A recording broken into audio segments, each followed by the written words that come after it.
I kept quiet for 2 years while my boss stole my work, and when they finally demoted me to get rid of me, I unleashed the evidence that destroyed their entire fraud empire in just 72 hours, and now he is knocking on their door. They thought I'd quietly endure being demoted overnight, but they were wrong because I'd been holding on to 3 complaint letters for 2 years. 72 hours later, the entire power structure they were so confident would crush me collapsed right there in the conference room. And if you've ever been pushed to the bottom just for daring to be better than your superiors, this story is for you. My name is Claire Dawkins, and until 3 days ago, I was a senior risk analyst at Miravail Consulting Group. 6 years I'd given to that place. 6 years of late nights, missed birthdays, and swallowed pride. I'd built models that saved our clients millions, identified risks that prevented catastrophic losses, and trained junior analysts who went on to become the backbone of our department. But none of that mattered when Ethan Burke decided I'd become too valuable to keep around. The email arrived at 11:47 p.m. on a Tuesday. I remember the exact time because I was still at my desk, finalizing a risk assessment for our biggest client. The subject line was innocuous enough. Performance review update, action required. But as I read through the corporate doublespeak, my blood turned to ice. Effective immediately, I was being repositioned to a contract role. My access to critical databases would be revoked. My team would report directly to Ethan. And the reason? Insufficient leadership capabilities and failure to demonstrate collaborative spirit. I laughed. Actually laughed out loud in that empty office, the sound echoing off the glass walls like a mad woman's cackle. Because if there was one thing I demonstrated over the past 6 years, it was an excess of collaborative spirit. I collaborated my best ideas right into Ethan's presentations. I collaborated my strategic insights into his quarterly reports. I collaborated myself into invisibility while he collected accolades and bonuses built on my work. But what Ethan didn't know, what none of them knew, was that I'd been preparing for this moment for 2 years. It started with small things. A report I'd written that suddenly had Ethan's name as the primary author. A risk model I'd developed that he presented to the board without mentioning my contribution. At first, I thought it was oversight. Then I believed it was just corporate politics. But when I discovered what was really happening at Miravail, I realized it was something far more sinister. The turning point came 18 months ago. I'd been working late again, troubleshooting a discrepancy in our quarterly risk assessments. The numbers weren't adding up. Not just a little off. We're talking millions in misreported exposures. At first, I assumed it was a calculation error. But as I dug deeper, following the trail through nested spreadsheets and archived reports, a pattern emerged.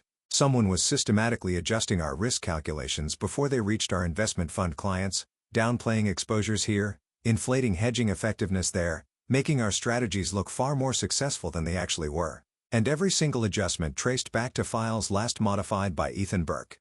That night, I made my first copy. Screenshots, emails, file histories, everything went on to an encrypted drive I kept hidden in my apartment. Over the following months, I became a digital archaeologist, excavating layers of deception that went deeper than I'd imagined.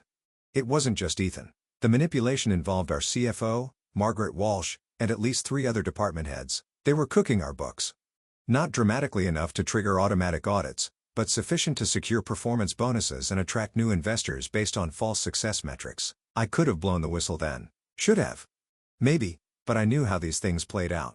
A junior analyst accusing senior management without ironclad proof, I'd be dismissed as bitter, ambitious, possibly unstable. So I waited. I documented. I prepared 3 separate complaints, one internal, one for our independent auditors, and one for the SEC. Each complaint was a surgical strike, complete with evidence chains, documented patterns, and irrefutable proof of securities fraud. But I never sent them. I told myself I was waiting for the right moment, but the truth was more complex. Despite everything, I loved my job. I loved the intellectual challenge, the adrenaline of identifying a critical risk before it materialized. And yes, some naive part of me hoped things would change, that new leadership would come in, or that Ethan would simply stop. That Tuesday night email killed that hope. I sat in my office until 3 a.m., not working, just thinking. They'd finally decided I was too much of a threat. Not because I'd said anything, I'd been scrupulously careful about that, but because I was too good at my job. My analyses were too thorough, my questions too probing. In a company built on carefully managed deception, competence itself was a liability. By 4 a.m., I'd made my decision. I went home, showered, put on my sharpest suit, and returned to the office at 7 a.m. I had 1 hour before Ethan arrived, before the building filled with people who would pretend not to see me packing my things. 1 hour to pull the triggers I'd been holding for 2 years. The first complaint went to our board of directors, all 12 members, via certified email with red receipts. The second went to Morrison and Associates, our external auditors, along with a USB drive couriered to their head of compliance. The third, the nuclear option, went directly to the Securities and Exchange Commission's Office of Whistleblower. By 8 a.m., when Ethan strolled in with his usual swagger and overpriced coffee, the fuses were lit. "Claire." He stopped at my office door, his face a mask of false concern. "I hope you understand this reorganization is nothing personal. Sometimes we need to make difficult decisions for the good of the team." I looked up from my packing, meeting his eyes with a calm, "I didn't feel." "I understand perfectly, Ethan. Difficult decisions all around." Something in my tone must have registered because his eyes narrowed slightly. "I've scheduled a transition meeting for 10 a.m. We'll need your files and current project statuses. Of course, I've already uploaded everything to the shared drive. Password protected, naturally. I'll send the credentials to the appropriate parties. The appropriate parties being my team, Claire.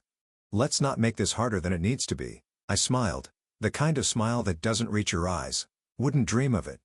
He lingered another moment, perhaps sensing something off but unable to pinpoint what. Then he was gone, leaving me to finish packing 6 years into a cardboard box. The first call came at 10:47 a.m. I was sitting in my car in the parking garage, technically no longer an employee, but not quite ready to leave.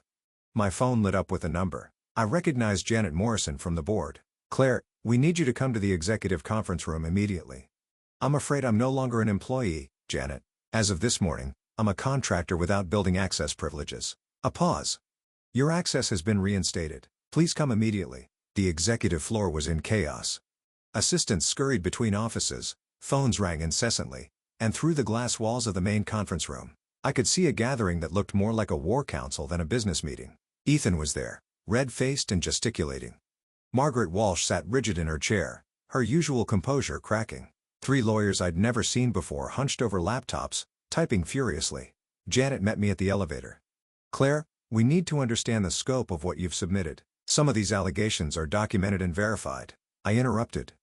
"Every claim is supported by evidence, file histories, email chains, recorded meetings where regulatory compliance was discussed and dismissed. It's all there. Recorded meetings." Her face went pale. "Claire, Illinois is a 2-party consent state. Every recording was made in New York during our quarterly planning sessions. 1-party consent state. I was always a party to the conversations. I'd done my homework. 2 years of preparation meant considering every angle." The conference room fell silent as I entered. 14 pairs of eyes turned to me. Board members, executives, lawyers. And in the corner, trying to shrink into his chair, Ethan Burke. "Ms. Dawkins," the lead counsel began, "we need to understand your motivations for these complaints. Are you seeking financial compensation? Reinstatement?" "I'm seeking accountability," I replied. "For 2 years, I've watched this company defraud investors, manipulate risk assessments, and punish anyone who questioned the narrative. I documented everything, hoping someone in leadership would act. Instead, I was demoted for doing my job too well." "These are serious accusations," Margaret Walsh interjected, her voice steady, but her hands trembling. "If false, they could destroy this company's reputation." "If false," I agreed, "but we both know they're not." "Margaret, would you like me to play the recording from last March's Risk Committee meeting? The one where you specifically instructed the team to massage the numbers to reflect our strategic positioning?" The lawyers exchanged glances. One of them cleared his throat. "Ms. Dawkins, perhaps we could discuss this privately. I'm sure we can reach a mutually beneficial arrangement." And there it was, the offer to buy my silence. I'd expected it. Even prepared for it. What I hadn't prepared for was how angry it would make me. "No." I said simply, "No private discussions, no NDAs, no mutually beneficial arrangements. The SEC will have my full cooperation. Morrison and Associates has already received the documentation. And as for the board," I looked at each member in turn. "You have 72 hours to decide whether you're part of the solution or part of the problem." Ethan finally found his voice. "This is extortion. She's trying to destroy the company because she couldn't handle the pressure of senior management." I turned to him, really looking at him for the first time in months. He looked smaller somehow, diminished without the armor of his authority. "Ethan, you taught me something valuable. You showed me that in this company, talent is a threat, integrity is a weakness, and the only way to succeed is to become complicit in the con. But you made one mistake." "What's that?" His voice cracked slightly. "You forgot that every con eventually needs a fall guy. And you just volunteered for the role." The next 72 hours unfolded like a corporate thriller written by someone with a vendetta against sleep. Internal auditors descended on our department like locusts, devouring every file, every email, every shred of digital evidence. The SEC opened a formal investigation. Clients began calling, concerned about their exposure. The stock price stuttered, then stumbled, then began a steady slide that had CNBC talking about trouble at Miraval. I spent those 3 days in a strange limbo. Technically on administrative leave pending investigation, I was neither employed nor unemployed. My phone rang constantly, colleagues wanting to know what was happening, journalists fishing for quotes, lawyers offering representation. I ignored them all, spending my time instead doing something I hadn't done in years. Nothing. I read books, took long walks, cooked elaborate meals for one. I waited. The summons came on Friday afternoon. Not a request this time, a formal requirement to attend an all-hands meeting at 2 p.m. When I arrived, the main auditorium was packed. Every employee, from senior executives to junior administrators, filled the space with nervous energy. I took a seat in the back, unnoticed in the crowd. On stage, the board chairman, Richard Blackstone, stood at the podium like a man facing execution. Beside him, the lead investigator from Morrison & Associates held a stack of papers that might as well have been death warrants.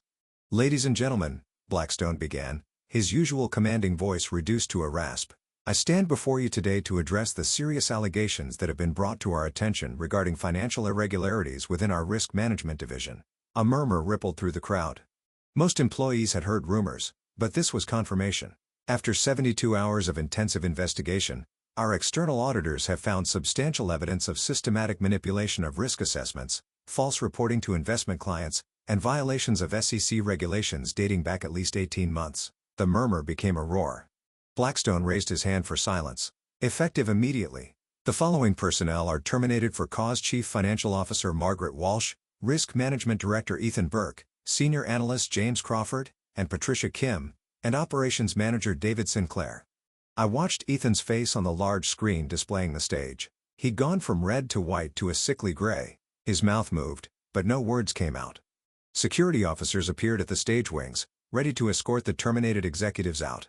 But Blackstone wasn't finished. "Furthermore, we will be cooperating fully with SEC investigations and implementing comprehensive reforms to ensure such violations never occur again.